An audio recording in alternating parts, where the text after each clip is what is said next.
A terceira mensagem encerrada. Foi-me indicado o tempo em que a mensagem do terceiro anjo estava a finalizar-se.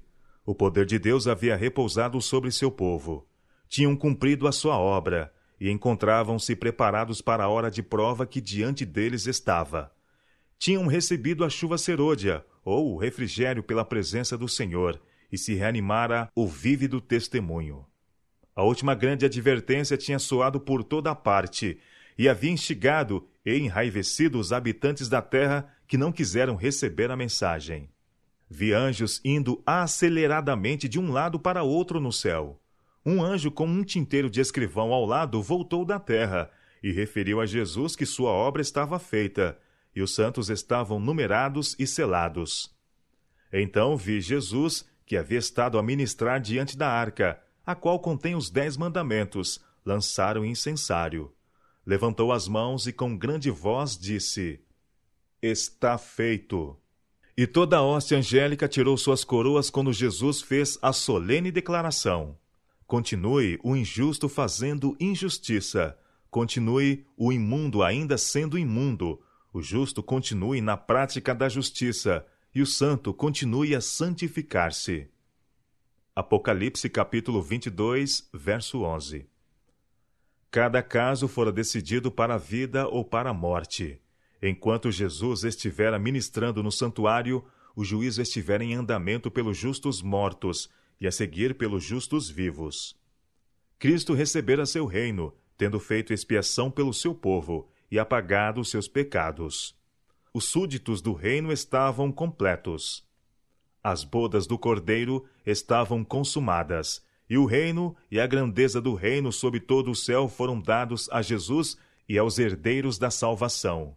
E Jesus deveria reinar como Rei dos Reis e Senhor dos Senhores. Retirando-se Jesus do lugar santíssimo, ouviu tilintar das campainhas sobre as suas vestes, e ao sair ele, uma nuvem de trevas cobriu os habitantes da terra. Não havia então mediador entre o homem culpado e Deus, que fora ofendido. Enquanto Jesus permanecera entre Deus e o homem culposo, achava-se o povo sob repreensão. Quando, porém, ele saiu de entre o homem e o Pai, essa restrição foi removida, e Satanás teve completo domínio sobre os que afinal se não arrependeram. Era impossível serem derramadas as pragas enquanto Jesus oficiava no santuário. Mas, terminado ali a sua obra e encerrando-se a sua intercessão, nada havia para deter a ira de Deus, e ela irrompeu com fúria sobre a cabeça desabrigada do pecador culpado, que desdenhou a salvação e odiou a correção. Naquele tempo terrível, depois de finalizada a mediação de Jesus, os santos estavam a viver à vista de um Deus santo, sem intercessor. Cada caso estava decidido, cada joia contada. Jesus demorou um momento no compartimento exterior do santuário celestial, e os pecados que tinham sido confessados, enquanto ele esteve no lugar santíssimo, foram colocados sobre Satanás, o originador do pecado, que deve sofrer o castigo deles. Vi então Jesus depor suas vestes sacerdotais e envergar seus mais régios trajes. Sobre sua cabeça estavam muitas coroas, estando uma coroa dentro da outra. Cercado pela hoste angélica, deixou o céu. As pragas estavam caindo sobre os habitantes da terra. Alguns estavam acusando a Deus e amaldiçoando-o. Outros se precipitavam para o povo de Deus e pediam que lhes ensinassem como poderiam escapar dos seus juízos. Mas os santos nada tinham para eles. A última lágrima pelos pecadores tinha sido derramada. Oferecida havia sido a última oração aflita. Arrostado o último peso de cuidados pelos pecadores e dada a última advertência. A doce voz de misericórdia não mais os deveria convidar. Quando os santos e o céu todo estavam interessados em sua salvação, não tinham eles nenhum interesse por si. A vida e a morte tinham sido postas diante deles. Muitos desejavam a vida, mas não faziam esforços para obtê-la. Não optavam pela vida, e agora não havia sangue expiatório para purificar o culpado, nenhum salvador compassivo para pleitear a favor deles e clamar: poupa o pecador por mais algum tempo. O céu todo se uniu a Jesus quando ouviram as terríveis palavras: Está feito. Está consumado. O plano da salvação se havia cumprido, mas poucos tinham escolhido fazer aceitação do mesmo. E, silenciando-se a doce voz de misericórdia, o medo e horror apoderou-se dos ímpios. Com terrível clareza, ouviram as palavras: Demasiado tarde, demasiado tarde. Os que não tinham prezado a palavra de Deus iam apressadamente de um lado para outro, vagueando de mar a mar e do norte ao oriente, em busca da palavra do Senhor. Disse o anjo: Eles não a acharão.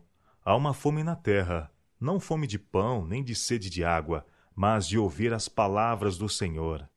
O que não dariam eles por uma palavra de aprovação por parte de Deus? Mas não, devem continuar a ter fome e sede. Dia após dia desprezaram a salvação, dando maior apreço às riquezas e prazeres terrestres do que a qualquer tesouro ou estímulo celestial. Rejeitaram a Jesus e desprezaram a seus santos. Os sujos devem permanecer sujos para sempre. Muitos dos ímpios ficaram grandemente enraivecidos ao sofrer os efeitos das pragas.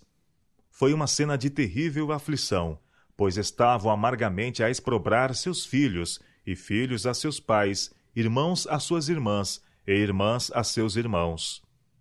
Altos clamores de pranto eram ouvidos de todos os lados. Foste tu que me impediste de receber a verdade que me haveria salvo desta hora terrível. O povo volvia-se a seus ministros com ódio atroz e os exprobrava, dizendo: Não nos advertistes. Disseste-nos que o mundo inteiro deveria converter-se, e clamastes: Paz, paz, para acalmardes todo o temor que se despertava. Não nos falastes a respeito desta hora, e aqueles que nos avisaram a tal respeito declarastes serem fanáticos e homens maus, os quais causariam a nossa ruína. Os ministros não escaparam da ira de Deus. Seu sofrimento foi 10 vezes maior do que o de seu povo.